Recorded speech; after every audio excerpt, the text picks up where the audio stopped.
First ever factory outlet Mukunda jewellery అన్ని బ్రాంచ్లలో Christmas and new year సందర్భంగా ఎన్నో ఆఫర్లు. త్వరలో జూబ్లీ హిల్స్ బ్రాంచ్ ప్రారంభం. రెండు తెలుగు రాష్ట్రాల్లో ప్రధాన నగరాలైన హైదరాబాద్, విజయవాడ మధ్య రాకపోకలు ఎక్కువగా ఉంటాయి.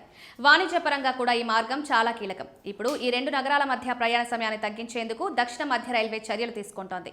గంటకు 160 కిలోమీటర్ల వేగంతో రైలు నడిచేలా ట్రాక్ ని అప్గ్రేడ్ చేసే ప్లాన్ లో ఉంది. దీనివల్ల ప్రయాణ సమయం 3 గంటల కంటే తక్కువగా చేరుతుంది. ప్రస్తుతం ఈ మార్గంలో రద్దీ ఎక్కువగా ఉండడంతో జర్నీ టైం 4 నుంచి 5 గంటల వరకు పడుతుంది. ఈ ప్రపోజల్ అప్రూవ్ అయితే హైదరాబాద్, విజయవాడ స్ట్రెచ్ దక్షిణ భారతదేశంలో మొదటి semi high speed rail corridor అవుతుంది. ప్రస్తుతం 160 కిలోమీటర్ల వేగంతో నడిచే రైళ్లు ఉత్తర భారతదేశంలోని ఢిల్లీ, ఆగ్రా, ఢిల్లీ మీరట్ వంటి మార్గాల్లో మాత్రమే సేవలు అందిస్తున్నాయి. కేంద్రం నుంచి అనుమతి పొందిన 2 సంవత్సరాల్లోపు అప్గ్రేడెడ్ ఇన్ఫ్రాస్ట్రక్చర్ సిద్ధంగా ఉంటుందని రైల్వే అధికారులు తెలిపారు. హై డెన్సిటీ రూట్స్ లో మాక్సిమం స్పీడ్ ని గంటకు 130 నుంచి 160 కిలోమీటర్లకు పెంచడానికి అనుమతి కోరుతూ ఇప్పటికే డీటెయిల్డ్ ప్రపోజల్ పంపారు. స్పీడ్ అప్గ్రేడ్ కోసం ఎస్సీఆర్ కొన్ని కీలక రూట్స్ సెలెక్ట్ చేసింది.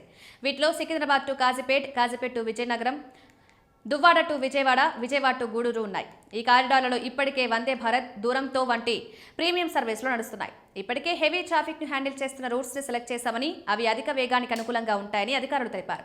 ఈ అప్గ్రేడ్ తో హైదరాబాద్, విజయవాడ మధ్య ప్రయాణ సమయం దాదాపు 3 గంటలకు తగ్గుతుందని భావిస్తున్నారు. ప్రస్తుతం వందే భారత్, దురంతో రైళ్లు సికింద్రాబాద్ నుండి విజయవాడకు 4 గంటల్లో వెళ్తున్నాయి. ఇతర ఎక్స్ప్రెస్ రైళ్లు దాదాపు 5 గంటలు తీసుకుంటాయి. వెయిటింగ్ టైం కలిపి ఫ్లైట్ జర్నీకి కూడా దాదాపు 3 గంటలు పడుతుందని సాధారణ ప్రయాణికులు అభిప్రాయపడుతున్నారు. అందువల్ల హై స్పీడ్ ట్రైన్ అనుకూలమైన ఆప్షన్ గా మారుతుందని చెప్తున్నారు. అధిక వేగం ప్రయాణ సమయాన్ని తగ్గించడమే కాకుండా ట్రాక్లను మరింత సమర్థవంతంగా ఉపయోగించడానికి వీలవుతుందని రైల్వే అధికారులు చెప్తున్నారు. ఈ ఫాస్టెస్ట్ ట్రైన్స్ తో ట్రైన్ షెడ్యూలింగ్ ఇంప్రూవ్ చేస్తాయి. రద్దీగా ఉండే మార్గాల్లో కెపాసిటీని పెంచడం కూడా వీలవుతుంది. ఎస్సీఆర్లో అనేక గోల్డెన్ డయాగ్నల్, గోల్డెన్ క్వాడ్రియేటర్ విభాగాలు ఉన్నాయి. గతంలో ట్రాక్లను 110 kmph నుండి 130 kmph కి అప్గ్రేడ్ చేయడానికి దాదాపు 2 సంవత్సరాలు పట్టింది. పని ప్రారంభమైన తర్వాత తదుపరి అప్గ్రేడ్కు అంతే సమయం పడుతుందని భావిస్తున్నారు. 2022-23 సమయంలో ఎస్సీఆర్ 130 kmph వరకు వేగాన్ని పెంచడానికి కొన్ని హై డెన్సిటీ రూట్స్ ని అప్గ్రేడ్ చేసింది.